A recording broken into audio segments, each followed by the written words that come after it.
안녕하세요. 좋은 아침입니다. 평안한 하루 되시길 바라면서 우리 사도신경 하심으로 10월 8일 새벽 예배를 시작하도록 하겠습니다. 전능하사 천지를 만드신 하나님 아버지를 내가 믿사오며 그 외아들 우리 주 예수 그리스도를 믿사오니 이는 성령으로 잉태하사 동정녀 마리아에게 나시고 본디오 빌라도에게 고난을 받으사 십자가에 못 박혀 죽으시고 장사한 지 사흘 만에 죽은 자 가운데서 다시 살아나시며 하늘에 오르사 전능하신 하나님 우편에 앉아 계시다가 죄로서 산 자와 죽은 자를 심판하러 오시리라. 성령을 믿사오며 거룩한 공회와 성도가 서로 교통하는 것과 죄를 사해 주시는 것과 몸이 다시 사는 것과 영원히 사는 것을 믿사옵나이다. 아멘. 찬송가 449장 통합으로는 377장입니다. 찬송가 449장 통합으로는 377장 449장 377장입니다. 예수 따라가며 다같이 찬양하시겠습니다.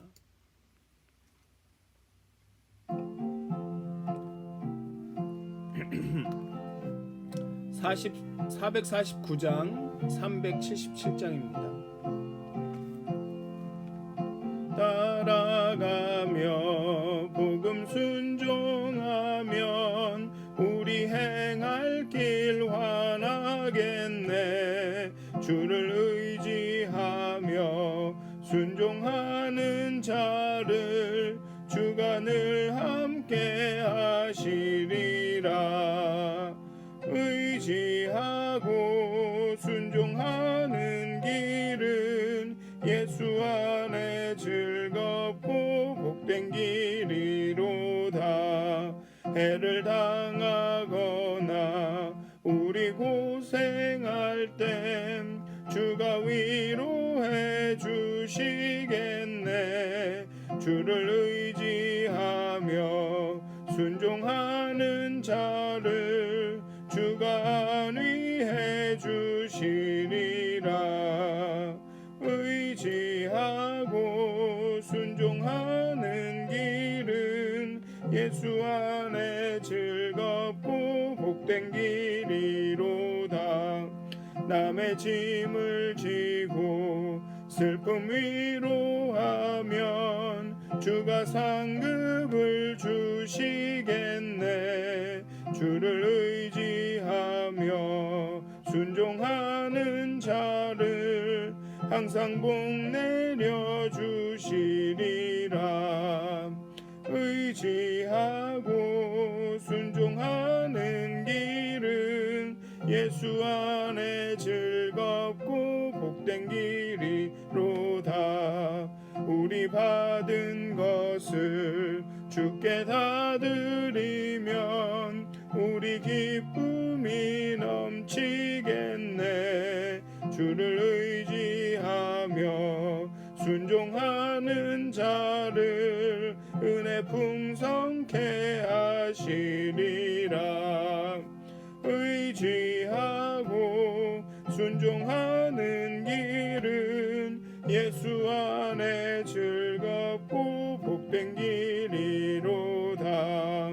주를 힘입어서 말씀 잘 배우고 주를 모시고 살아가세 하면 항상 순종하면 주가 사랑해 주시리라. 의지하고 순종하는 길은 예수 안에 즐겁고 복된 길이로다. 아멘. 559장 통합으로는 305장입니다. 559장 함께 찬양하시겠습니다.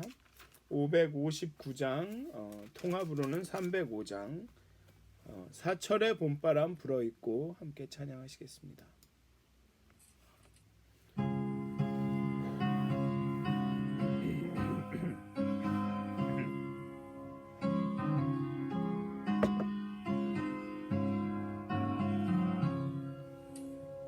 사철의 봄바람 불어있고 하나님 아버지 모셨으니 믿음의 반석도 든든하다. 우리 집 즐거운 동산이라. 고마워라 임마누엘, 예수만 섬기는 우리 집. 고마워라 임마누엘, 복되고 즐거운 하루하루. 어버이 우리를 보이시고 동기들 사랑에 뭉쳐있고 기쁨과 서름도 같이 하니 한간의 초가도 천국이라. 고마워라 임마누엘, 예수만 섬기는 우리 집.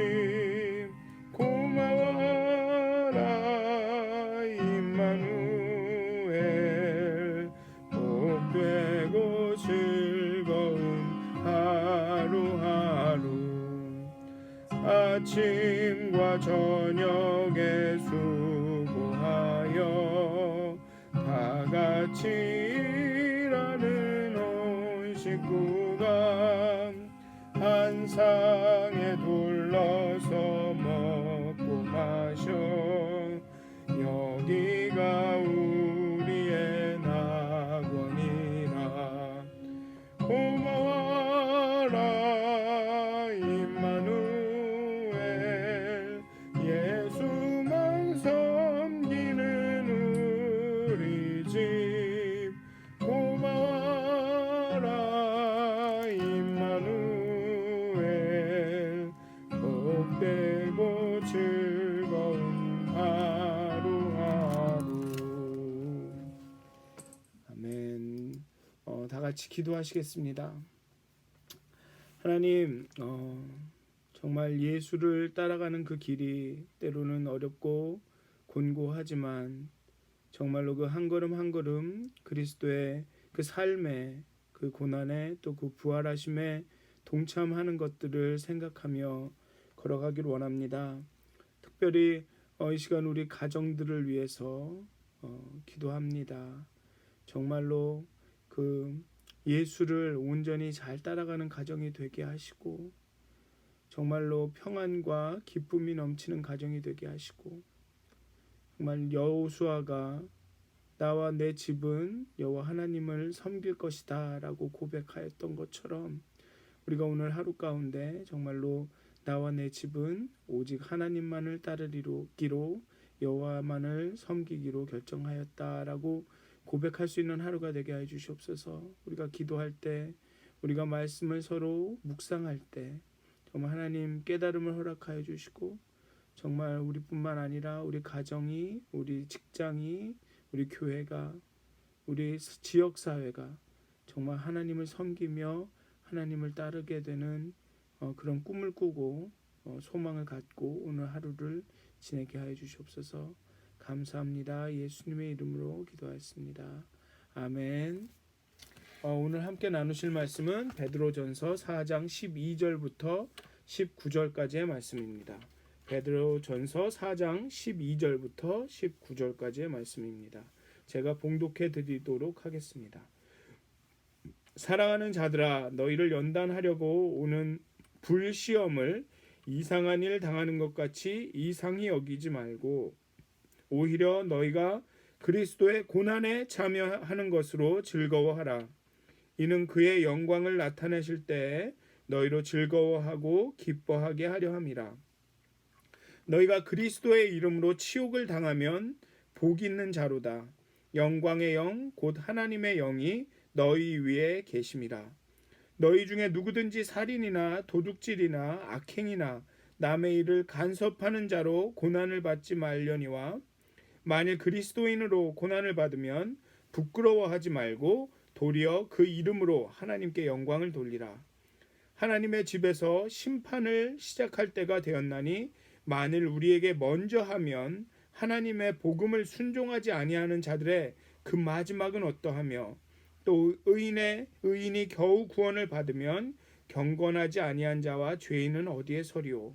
그러므로 하나님의 뜻대로 고난을 받는 자들은 또한 선을 행하는 가운데 그 영혼을 미쁘신 창조주께 의탁할지어다. 죄송합니다. 아멘. 벌써 베드로전서 4장이 됐고요. 이제 내일은 5장을 다 14절까지 다 읽고요. 토요일은 시편 121편이나 122편 두 개를 다 하든가 아니면 한 편만 읽도록 하겠습니다. 또 이렇게 히브리서에 이어서 또 베드로전서까지 이렇게 끝까지 함께 해주셔서 너무 감사드리고요. 베드로전서 4장 12절부터 19절의 말씀을 보면 신자의 고난은 믿는 사람들이 당하는 고난은 하나님을 섬기는 사람들이 당하는 고난 또 그리스도인들의 고난은 구약과 신약을 포함한 기독교 역사 내내 회자된 아주 오래된 주제입니다. 개인과 공동체를 포함해 그 범위와 이유도 아주 다양합니다. 때로는 그 고난의 이유도 모르고 경험하는 것도 있습니다. 하지만 베드로전서 독자들의 경우는 이유가 분명합니다. 진리를 거절하는 세상에서 하나님의 백성으로 살아가기에 생기는 것입니다. 즉 새로운 정체성을 가지고 하나님의 언약 백성이라는 새로운 정체성을 받아들이고 그 전체성으로 전체성을 따라서 살아가기 때문에 생기는 것이라는 거죠. 그 정체성 때문에 이전의 삶과 이전의 생활 방식을 멈추고 새로운 생활 방식을 시작하였기 때문에 생기는 주변 사람들로부터의 그런 고난이었다는 거죠. 그리고 그래서 이 베드로는 이번 단락을 사랑하는 자들아라고 하면서 시작합니다. 그 전까지 여전히 고난에 대해서 고난 가운데 우리가 믿음을 갖고 믿음을 지키고 우리 마음에 그리스도를 주로 삼아서 고난을 견뎌나가야 된다. 왜냐하면 그 고난을 견디는 것이 예수의 삶에 예수의 고난에 참여하는 것이고 또한 예수의 영광에 참여하는 것이다 라면서 이야기를 해왔습니다. 그런데 사랑하는 자들아 라고 하면서 이제 약간의 주제를 전환합니다. 물론 고난당하는 신자들에 대한 것이지만 초점이 약간은 다릅니다. 앞까지는 고난 속에서 이 세상 속에서 신자의 삶을 어떻게 살아갈 것인가에 집중했다면 이제는 독자들이 당하고 있는 고난, 그 고난의 상황 그 자체에 대해 이야기하고 있습니다. 왜냐하면 베드로는 앞에서 그리스도의 부활의 영광을 말했습니다.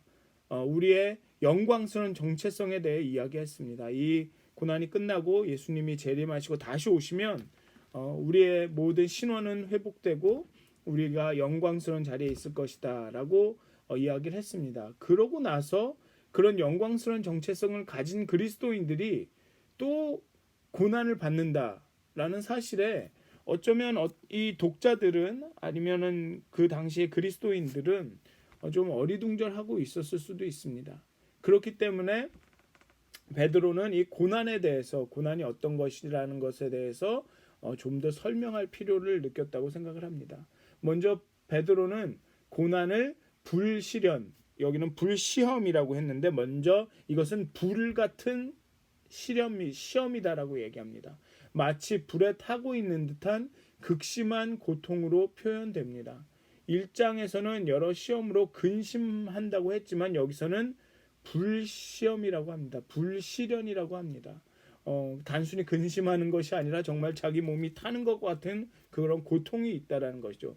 그리고 또 이 불이라고 묘사한 이유는 뭐 나중에도 계속 얘기를 하겠지만 이 앞에서도 보면 불로 연단하여도 없어질 금과 은보다 낫다라고 이야기한 것처럼 이 불은 뭔가를 깨끗하게 하거나 뭔가를 연단하고 단련하는 그런 목적이 있는 것이죠. 그래서 아마 베드로는 그것을 불이라고 묘사한 것 같습니다. 그리고 둘째, 이 베드로는 그 그리스도인들이 당하는 고난을 그냥 불이라고도 표현했지만 시험이라고도 묘사했습니다. 불심판이라고 안 하고 불시험이라고 묘사를 했습니다. 이는 이 고난이 죄와 허물로 인한 심판과 징계가 아니라 저자들이 살아내고 있는 그 신앙과 진리에 대한 세상의 압박이다. 더 나아가 이러한 고난은 하나님 백성으로 잘 살고 있음을 증명하는 것이며 또한 그들을 좀 더 깨끗하게 연단하고 단련하는 것이다라는 것을 의미하는 것입니다. 그 시험이라는 단어가. 그리고 여기에는 재밌는 것은 너희라는 단어가 여러 번 반복되고 있습니다. 12절에서만 거의 3번이 반복되고 있고요. 이 오늘의 단락을 전체로 따지면 엄청나게 많은 수로 너희라는 말을 반복하고 있습니다. 즉 믿음과 관련한 시험과 고통이 너희에게 있다. 너희에게 올 것이다. 너희에게 그거는 사실이다. 실제다라는 것을 강조하고 있는 것입니다.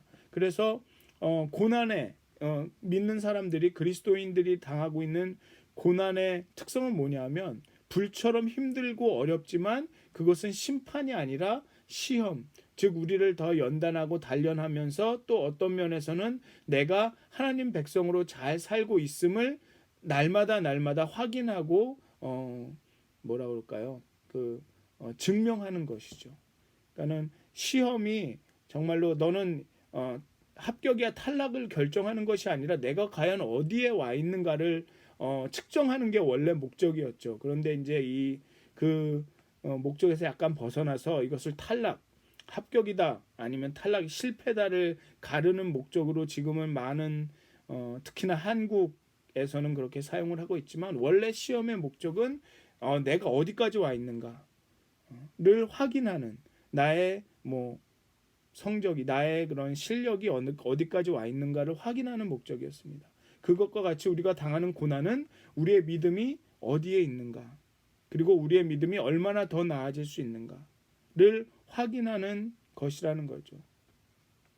그리고 그렇기 때문에 베드로는 독자들에게 고난을 당할 때 고난이 올 때 이상한 일 당하는 것 같이 이상히 여기지 말고 오히려 즐거워하라, 기뻐하라라고 합니다. 근데 1장에서는 이미 기뻐한다라고 이야기합니다. 그 믿음을 갖고 고난을 당하는 우리는 기뻐합니다. 예수 안에서 기뻐합니다라고 얘기하는데 여기서는 기뻐하라라는 마치 명령, 권면처럼 얘기합니다. 왜 이런 차이가 있는지 그 이유를 두 가지를 생각해 볼 수 있는데요.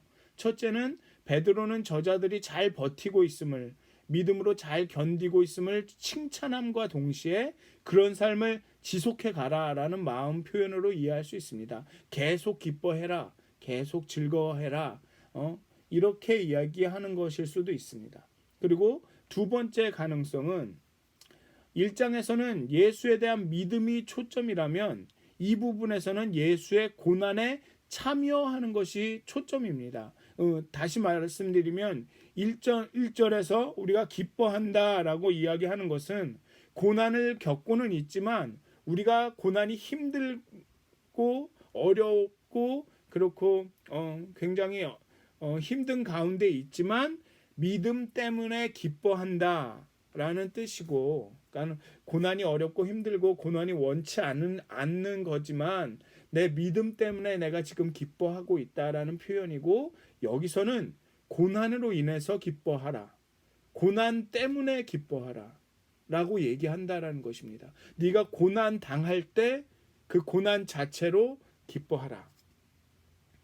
왜냐하면 그것은 너희를 성장하게 연단시키고 더 나았게 너가 어디 있는지 확인시켜 주는 거기 때문에 그 고난 자체로 기뻐하라라고 이야기하고 있는 것입니다.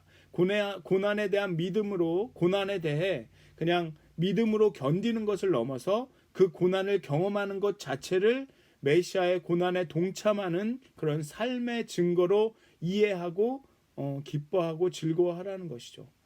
이 해석이 좀 더 적극적이고 능동적인 것 같습니다.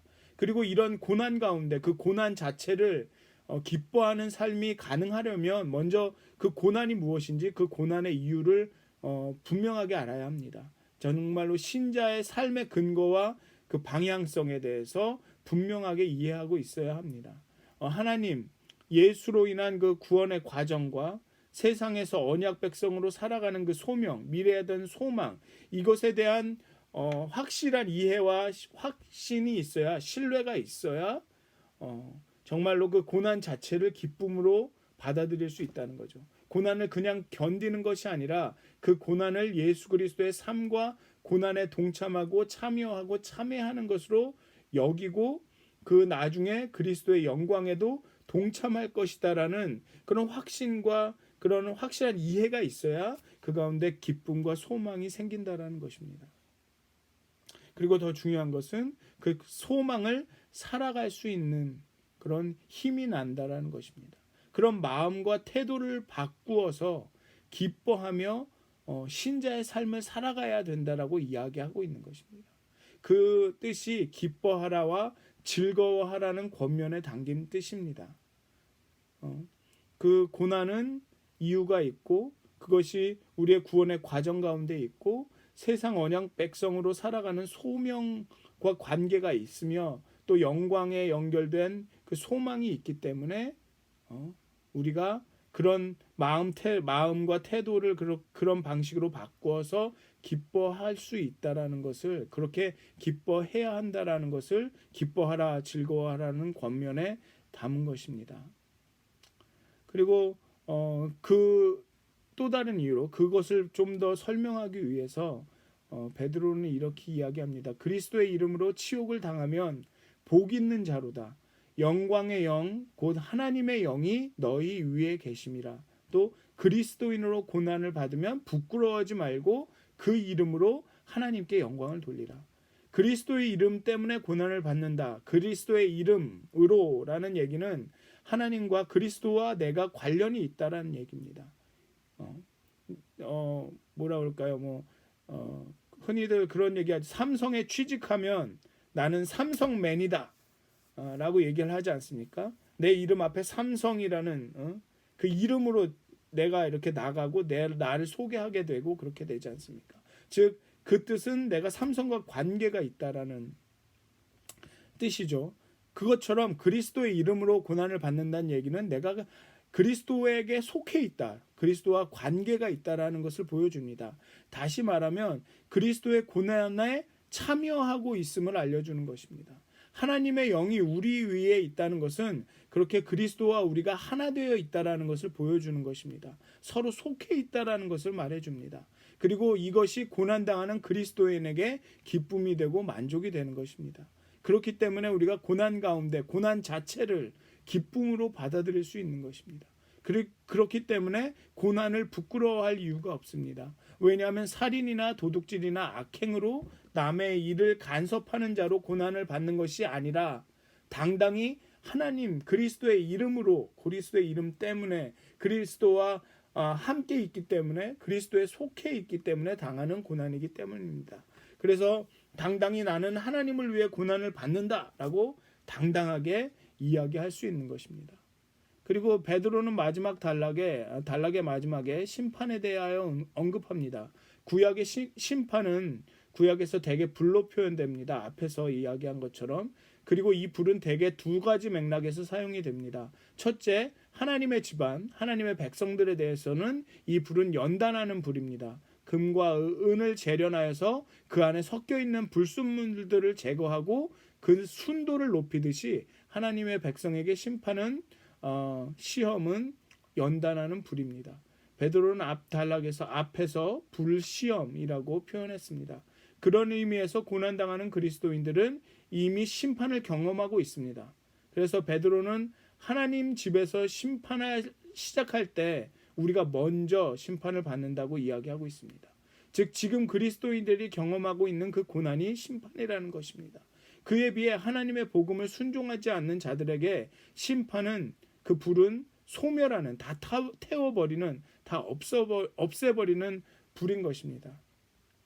베드로는 그리스도의 이름으로 그리스도인으로 받는 고난이 기쁨이고 소중한 것이고 자랑스러운 것이라고 말하지만 그 고난의 실체를 압니다. 그 스스로가 투옥도 되었고 매맞기도 했습니다. 그래서 그 고난이 얼마나 고통스러운지를 압니다.